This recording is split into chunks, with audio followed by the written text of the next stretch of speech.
이에 여호와의 영이 입다에게 임하시니 입다가 길르앗과 므낫세를 지나서 길르앗의 미스베에 이르고 길르앗의 미스베에서부터 암몬 자손에게로 나아갈 때에 그가 여호와께 선하여 이르되 주께서 과연 암몬 자손을 내 손에 넘겨주시면 내가 암몬 자손에게서 평안히 돌아올 때에 누구든지 내 진문에서 나와서 나를 영접하는 그는 여호와께 돌릴 것이니 내가 그를 번제물로 드리겠나이다 하니라. 이에 입다가 암몬 자손에게 이르러 그들과 싸우더니 여호와께서 그들을 그의 손에 넘겨주시매 아로엘에서부터 민닛에 이르기까지 20성읍을 치고 또 아벨 그라민까지 매우 크게 무찌르니 이에 암몬 자손이 이스라엘 자손 앞에 항복하였더라. 입다가 미스바에 있는 자기 집에 이를 때에 보라 그의 딸이 소고를 잡고 춤추며 나와서 영접하니 이는 그의 무담 동료라. 입다가 이를 보고 자기 옷을 찢으며 이르되 어찌할꼬 내 딸이여 너는 나를 참담하게 하는 자요 너는 나를 괴롭게 하는 자 중에 하나로다. 내가 여호와를 향하여 입을 열었으니 능히 돌이키지 못하리로다 하니 딸이 그에게 이르되 나의 아버지여 아버지께서 여호와를 향하여 입을 여셨으니 아버지의 입에서 낸 말씀대로 내게 행하소서. 이는 여호와께서 아버지를 위하여 아버지의 대적 암몬 자손에게 원수를 갚으셨음이니이다 하니라. 또 그의 아버지에게 이르되 이 일만 내게 허락하사 나를 2달만 버려두소서. 내가 내 여자친구들과 산에 가서 나의 처녀로 죽음을 인하여 애곡하겠나이다 하니 그가 이르되 가라 하고 2달을 기한하고 그를 보내니 그가 그 여자친구들과 가서 산 위에서 처녀로 죽음을 인하여 애곡하고 2달 만에 그의 아버지에게로 돌아온지라. 그는 자기가 서원한 대로 딸에게 행하니 딸이 남자를 알지 못하였더라. 이것이 이스라엘의 관습이 되어 이스라엘의 딸들이 해마다 가서 길르앗 사람 입다의 딸을 위하여 나흘씩 애곡하더라. 승리를 했으나 패배하였다라고 제목을 정했어요. 입다의 지금까지 우리 사역의 기록들을 묵상하면서 평가하건대 입다는 전쟁을 탁월하게 잘합니다. 첫 번째. 두 번째는 기가 막히게 뛰어난 협상 능력을 언변을 가지고 있습니다. 이 두 가지만 놓고 보면 우리 세상적인 기준으로 보면 리더십도 있고 언변도 좋고 탁월한 협상 능력도 있고 거기다가 장군으로서 전쟁도 잘해요. 뛰어난 지도자의 조건을 갖췄어요. 그럼에도 불구하고 그렇게 유능한 사람이라고 해서 전부 다 하나님께 쓰임받기에 적합한 사람은 아니다라는 것을 우리가 입다의 기록에서 보게 됩니다. 오늘까지 입다의 모든 기록을 보면 승리는 했어요. 눈에 보이는 표면적인 승리는 하고 기가 막힌 사역을 잘 감당한 것 같은데 구원했는데 실질적으로 오늘 기록을 통해서 마지막 부분에 볼 수 있는 것은 패배한 사람이다라는 거예요. 왜 그랬을까를 오늘 우리가 같이 묵상을 하기를 바랍니다. 어제 본문에서 입다는 암몬의 신 그모스를 언급을 했습니다. 협상 과정에서 암몬 사람이 쳐들어왔네. 암몬이 섬기는 신을 그모스를 언급을 하면서 이야기를 했는데 원래 이 그모스의 기록을 보면 그모스는 모압에서 처음 시작된 우상 신이에요. 그런데 그 그모스가 암몬에게까지 와서 영향을 끼치고 섬기기 시작을 했어요. 이 우상들의 계보로 올라가면 살펴보면 그모스는 몰렉하고 본질적으로 같은 우상이에요. 그 특징이 뭐냐면 몰렉도 그렇고 그모스 신도 그렇고 하나님이 가장 싫어하시는 우상 숭배를 다 싫어하지만 그 중에서도 가장 혐오하시는 인신 제사를 드려요. 사람을 불태워서 제사를 드린단 말이에요. 사람 자녀를 태우기도 하고 이렇게 한단 말이에요. 그런데 입다가 하나님 여호와의 영을 받아서 29절에 보듯이 하나님의 영을 받아서 전쟁을 치르러 나갈 건데 내 집 문 앞에서 나와서 나를 영접하는 사람을 승리의 대가로 하나님 앞에 바치겠다라고 서원을 해요. 사실 이것은 지금까지 입다의 그런 스타일을 볼 때 이거는 서원 기도라기보다는 하나님에 대한 협상인 거예요. 승리하고 돌아오게 해주시면 내 집에서 나를 가장 먼저 나와서 반기는 자를 하나님께 번제로 드리겠습니다. 협상인 거예요. 협상. 서원이 아니고 이거는. 하나님과 전쟁의 승리를 놓고 거래를 하는 거예요. 거래를 하는 거예요. 지금 입다의 기록을 보세요. 계속 그게 반복되고 있잖아요. 길르앗 장로들이 자기를 부르러 왔을 때도 또 암몬왕과 전쟁을 앞두고 나가서 암몬왕에게 그 사자들을 보내서 대화를 할 때 계속 똑같은 패턴인 거예요. 그런데 전쟁의 승리를 두고 하나님과 똑같은 대화를 하는 거예요. 뭐 어떤 신학자들은 아마 뭐 가축이 뛰어나올 거는 뭐 강아지가 뛰어나올 거를 뭐 예측을 했는지는 모르겠지만 그거는 사실 의미가 없는 말이고 예측일 뿐이고, 사실 전쟁에서 승리를 하고 들어가면 제일 먼저 뛰어나오는 게 가축이다, 그럴 가능성은 없다는 거죠. 이것은 벌써 인신제사를 염두에 두고 한 말인 거예요. 아마 입다는 그랬을 수도 있어요. 종들이 제일 먼저 뭔가 나왔을 거다, 나를 맞이하러, 이런 예측을 했을 수도 있어요. 가족일 거라고는 생각 못했을 겁니다. 이처럼 여호와의 영을 받아서 성령의 힘으로 전쟁을 하러 가는 자가 적군의 우상인 그모스의 방법으로 하나님께 승리의 대가를 협상을 한다. 정말 어이없는 일이 일어난 겁니다. 하나님이 입다의 서원 때문에 그러면은 이 암몬과의 전쟁에서 승리를 하게 해 주셨겠습니까? 아니에요. 32절, 33절을 보면 하나님은 입다의 그 서원 때문이 아니고 다만 이스라엘의 부르짖는 그 고통에 부르짖는 그 부르짖음 때문에 이스라엘을 구원하시기 위해서 입다를 통해서 이기게 하신 거예요. 서원의 문제가 아니에요. 그런데 결과적으로 입다는 전쟁에서는 승리했지만 암몬의 우상에게는 패배한 사람이 되어버린 거예요. 우상의 방법을 가지고서는 얘기를 합니다. 똑같습니다. 오늘날도 말로는 하나님을 섬긴다고 하면서, 그리고 몸은 예배의 자리에 나와 있으면서 그 방법은 그 세상적인 가치관을 그대로 가지고 와서 교회 공동체 안에서 자기의 신앙의 삶의 현장에서 세상적인 방법을 그대로 적용한다면, 행동한다면 그 결과가 아무리 좋게 나와도 그것은 비극이 될 수밖에 없고 패배가 될 수밖에 없는 거예요. 세상이 그거 아니라고 그렇게 해서 뭐가 되겠냐고 어리석다고 해도 그것이 하나님의 방법이라면 그 방법을 우리가 따라가야 됩니다. 그건 사실. 그런데 율법을 보면 하나님이 가장 가증하게 여기시는 게 이 인신제사예요. 하나님이 창조하신 가장 귀한 인간 생명을 하나님 앞에 불태워드린다고, 이게 너무 말이 안 되는 소리인 거예요. 하나님이 정말 가증하게 여기시는 거예요. 절대 용서받을 수 없는 범죄인 거예요. 레위기 18장이나 20장에 있는 이 율법의 말씀들을 보면 이건 말이 안 되는 얘기예요. 그래서 율법 가운데는 잘못된 서원을 했을 경우에는 무르는 절차도 설명이 돼 있어요.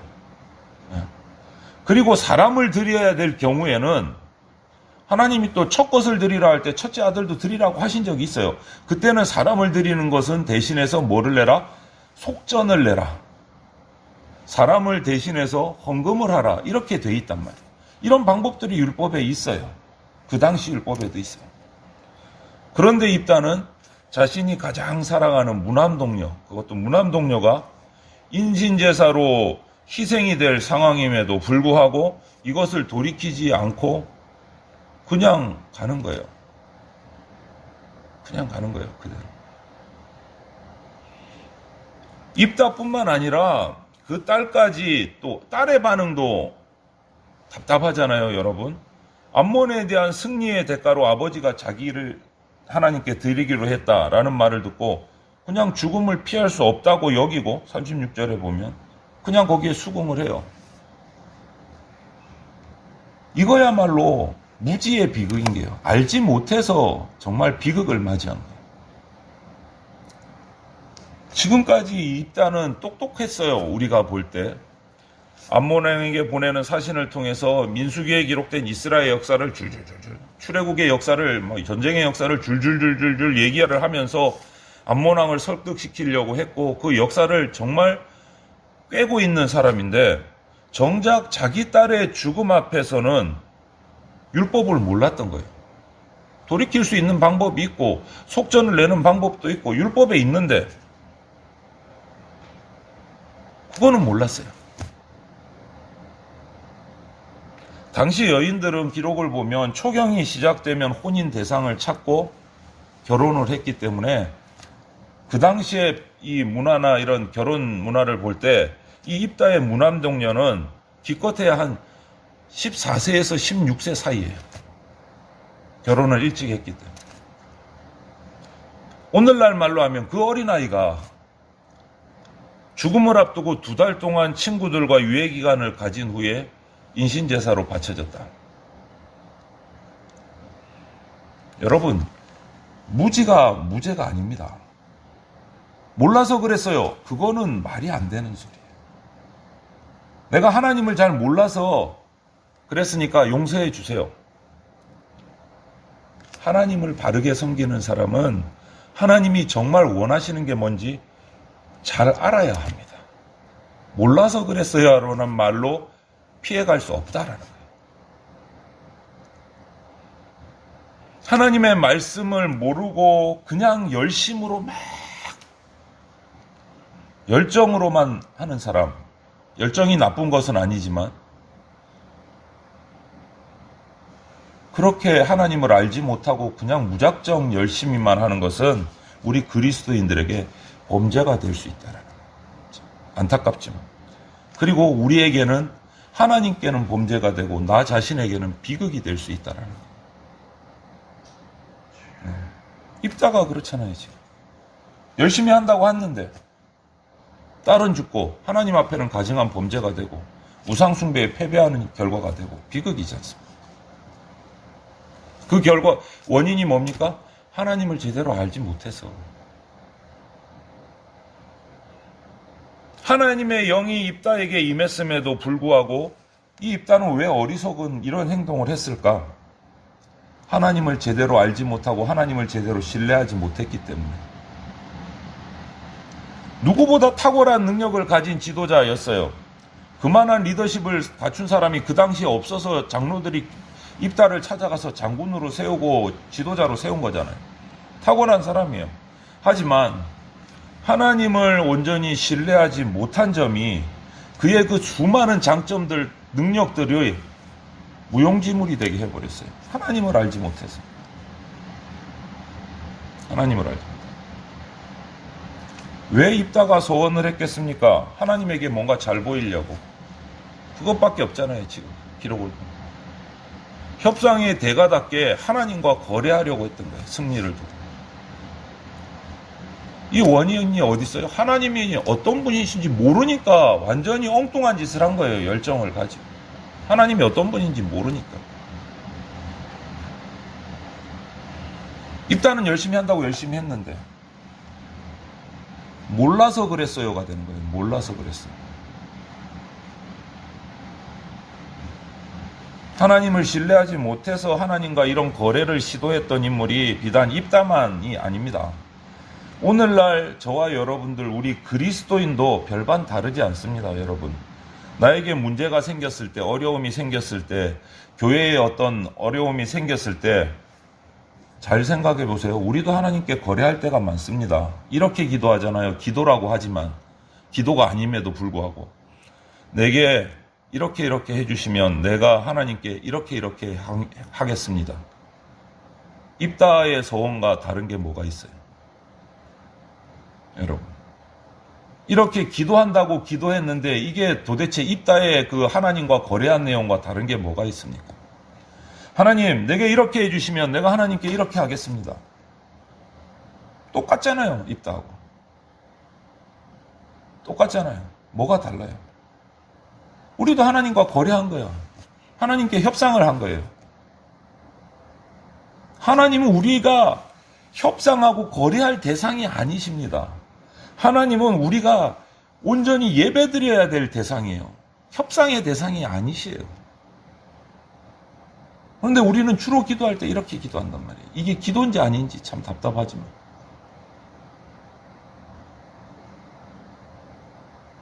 입다는 하나님을 아는 지식이 부족했기 때문에 하나님과 거래하려고 했어요. 사사시대의 특징이 뭡니까? 하나님을 알지 못했다라고 표현을 해요, 성경은. 하나님을 알지 못하고 자기 소견에 옳은 대로 행한 시대가 사사시대란 말이에요. 하나님이 세운 사사조차도 하나님을 아는 지식이 부족해서 오늘 이런 비극을 맞게 된단 말이에요. 하나님의 영이 임했음에도 불구하고 입다가 개인적으로 서원하고 하나님에게 잘 보이려고 호의를 베풀려고 이런 모습을 보면 바로 그건 거예요. 정말 몰라도 참 하나님을 잘 몰랐구나. 우리 그리스도인들은, 저와 여러분들은 반드시 하나님을 아는 지식을 갖춰야 돼요. 하나님을 아는 지식. 그래서 예배에 집중해야 되고 성경 말씀을 배우는데 애를 써야 돼요. 어떤 분은 그러시더라고요. 근데 학교 공부를 많이 못해갖고 성경 공부도 못해요. 아니요, 그거하고는 달라요. 제가 경험한 바로는. 제가 경험한 바로. 60, 70이 넘어가는 할아버지, 할머니 성도님들도요, 성경 공부 나오고 제자 훈련 받았어요. 정말 더 열심히 하시더라고요. 더 열심히. 뭐 성경 공부하면 제일 딱딱하다고들 표현하는 기독교 교리반도 은퇴하신 할아버지 집사님들이 나와서 배우시더라고요. 목사님, 제가 뭐 알든지 모른지 모르겠는데 은퇴하고 제가 뭐가 있겠어요? 경로당 가느니 교회 나와서 성경 말씀 듣고 배우지. 그러시더라고요.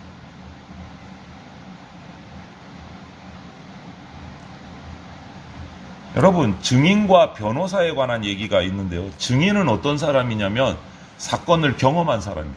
직접 보거나 직접 자기가 옆에서 경험한 사람을 증인이라고 불러요. 그럼 변호사는 뭡니까? 증인을 통해서 사건을 들은 사람이에요. 입다는 증인입니까? 변호사입니까? 변호사예요. 그냥 하나님이 어떤 분일 걸 하고 들은 정도. 하나님을 경험하지 못한 사람. 오늘 결과를 놓고 보면 암몬 왕을 설득하기 위해서 그가 펼친 역사적인, 신학적인, 개인적인 이런 논리, 정말 뛰어난 협상의 모습인데, 그런 사람이라고 해도 하나님을 온전히 만나지 못하고 신뢰하지 못하면 하나님의 증인이 될 수 없다. 그냥 들은 것만 가지고 얘기한다. 여러분, 이 인신제사는 그 당시 가나안 그모스 신의 풍습이고 몰렉의 풍습이기도 하지만 전반적으로 퍼져 있는 가나안 족속들의 풍습이었어요. 이것만 봐도 이 사사시대의 이스라엘 백성이 하나님도 신 중에 하나고 몰렉도 신이고 그모스도 신이고 바알도 신이고 아스다도 신이고 그냥 섞여 짬뽕이 된 혼합주의 신앙을 가지고 있었던 게 표시가 나는 거예요. 드러나는 거예요. 유일하신 하나님은 혼자 하나님만 영광 받으시는 분이세요. 우리가 하나님만 섬겨야 되는 거예요. 하나님만. 결국 길르앗 장로들, 암몬의 왕들과도 협상을 했던 그 입다가 하나님과도 협상을 하려다가 이 비극을 당하는 거잖아요. 이 입다는 이방의 우상들처럼 사람들이 무엇인가 하나님께 바치면 하나님이 그 대가로 무언가 행해 주실 거야 라고 착각하고 있었어요. 하나님을 몰랐어요. 제대로. 바르게 알지를 못했던 거예요. 그냥 대충 주워 들은 걸 갖고 상상을 했을 뿐. 이런 착각이 앞에서도 말씀드렸지만 오늘 교회 가운데 있고 교회의 성도들 가운데도 그런 모습이 나타난다는 거예요. 안타깝게. 뭐 불신자들이 하나님 모르는 거 당연하다 치고 교회 공동체 안에 있는 성도들 가운데서 이런 모습이 나타난다는 거예요. 입다와 같은 모습들이. 하나님과 거래하려는 모습들이. 비극의 첫걸음이에요, 여러분. 하나님과 거래하려고 하지 마세요. 하나님은 모든 것을 거래를 통해서 우리에게 주시는 게 아니고 은혜로 주시는 거예요. 우리 마음의 고통을 아시고 우리의 필요를 아시기 때문에 은혜로 채워주시는 거예요. 거래를 통해서 주고받는 게 아니란 말이에요. 하나님이 주시는 것은. 하나님은 우리가 예배해야 될 대상이고 섬겨야 될 대상이지 거래하고 협상해야 될 그런 대상이 아니다라는 것을 절대 잊지 마십시오. 하나님을 아는 지식을 키우기 위해서 애를 쓰셔야 됩니다.